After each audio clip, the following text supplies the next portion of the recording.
It's time for today's science lesson. This is the part of the show where we take apart one specific principle to see how it works.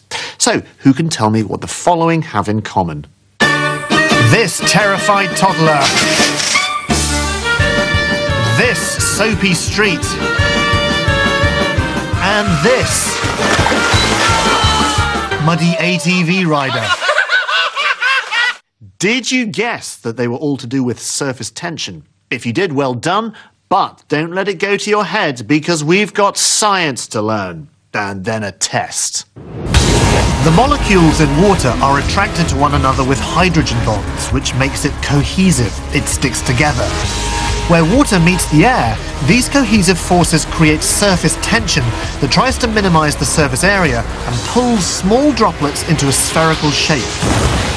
But soap can reduce the surface tension, allowing a thin film to stretch out in a giant bubble, before the air pressure overcomes it, and it too splits into droplets. Hopefully after that you have a handle on the science, because now it's time for that test I promised. Question 1. What is it that allows me to do this? The answer, of course, is surface tension, created by hydrogen bonds in the water. But they're weak, and that cat is heavier than it thinks.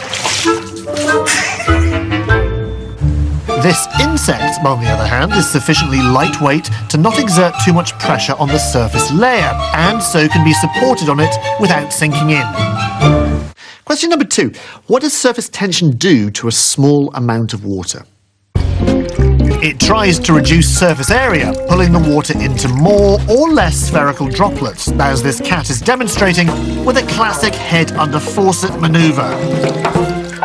The Leidenfrost effect is a physical phenomenon that also illustrates this.